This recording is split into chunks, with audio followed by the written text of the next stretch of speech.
अपरूपता एक प्रकार का क्या होता है? घटना मानिए ना। देखिए हम पर प्रश्न लिख लेते हैं, अपरूपता क्या है। हल्ला हो रहा है पीछे। अपरूपता क्या है? ध्यान से सुनिएगा। देखो, जब कोई तत्व प्रकृति में, कौन चिल्ला रहा है पीछे? जब कोई तत्व प्रकृति में अलग अलग भौतिक गुण के साथ, अलग अलग भौतिक गुण के साथ, अलग अलग भौतिक गुण के साथ अलग अलग रूपों में पाया जाता है। अलग अलग रूपों में पाया जाता है। तो इस घटना को ही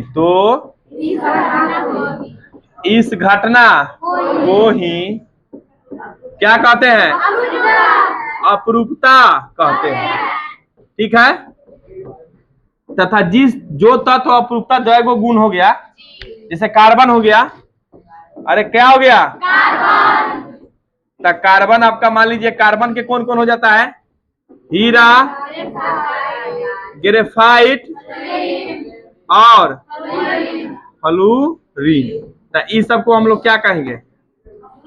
कार्बन का अपरूप हो गया। क्या हो गया? अपरूप। तो अपरूप और अपरूपता समझ गए। और सुनिएगा ध्यान से, हमको अब में मुख्य रूप से पढ़ना है हीरा के बारे में। किसके बारे में?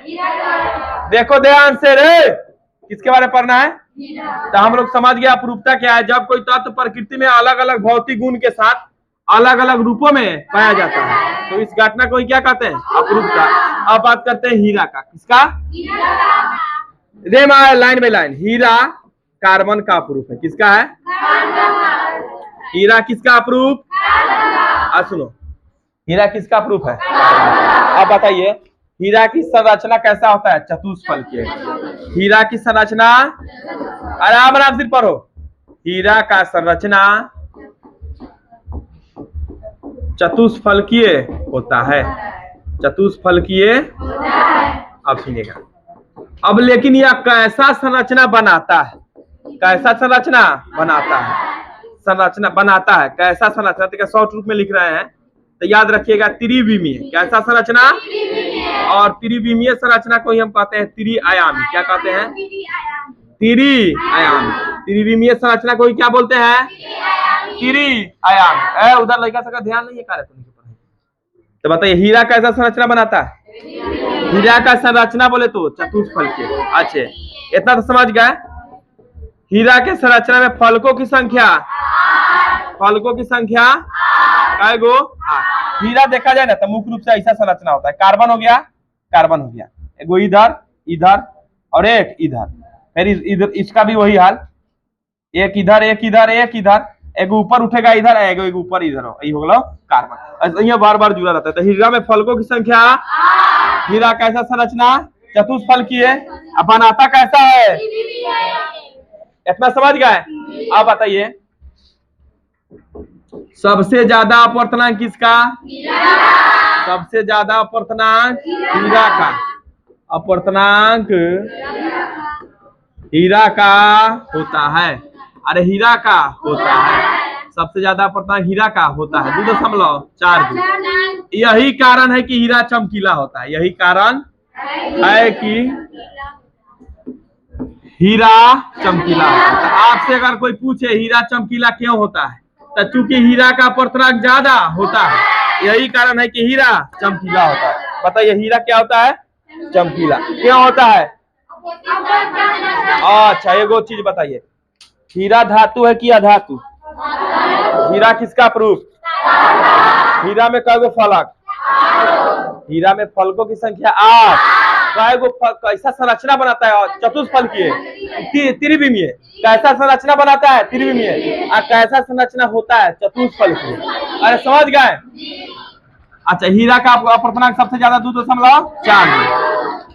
आप सुनिएगा ध्यान से। अरे काला हीरा को क्या बोलते हैं? काला हीरा को कार्बोनेडो, कार्बो या बोर्ट कहते हैं, या बोर्ट, ठीक है। अब लिखेंगे हीरा। हीरा जो है विद्युत का कुचालक होता है। विद्युत का कौन? हीरा। हीरा विद्युत का कुचालक होता है क्योंकि इसमें मुक्त इलेक्ट्रॉन नहीं होता है, क्योंकि इसमें मुक्त या स्वतंत्र इलेक्ट्रॉन, मुक्त या स्वतंत्र इलेक्ट्रॉन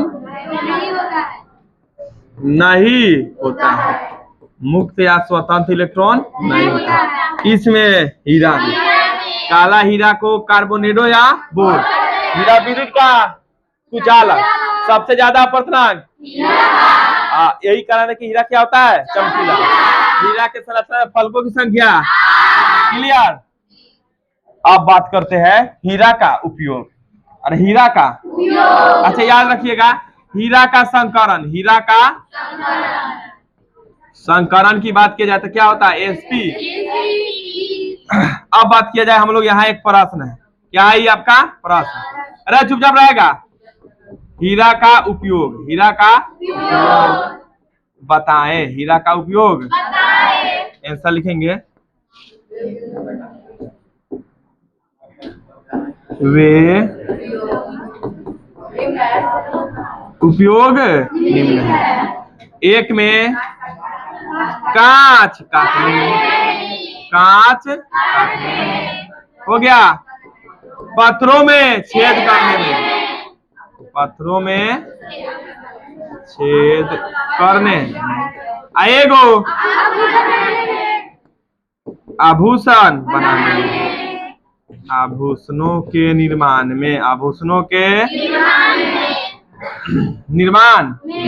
चलिए इतना समझ गए। फिर से पढ़ते हैं। हीरा में कार्बन, हीरा किसका प्रूफ? संरचना चतुष्फल की है। कैसा संरचना बनाता है? त्रिआयामी। फलकों की संख्या, सबसे ज्यादा अपवर्तनांक, हीरा।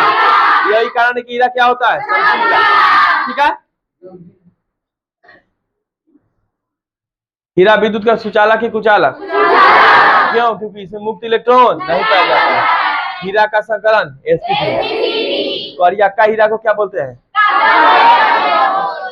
बोर्ड। ठीक है, वेरी गुड, वेरी गुड। उपयोग कांच काटने में, पत्थर को छेदने में और आभूषण के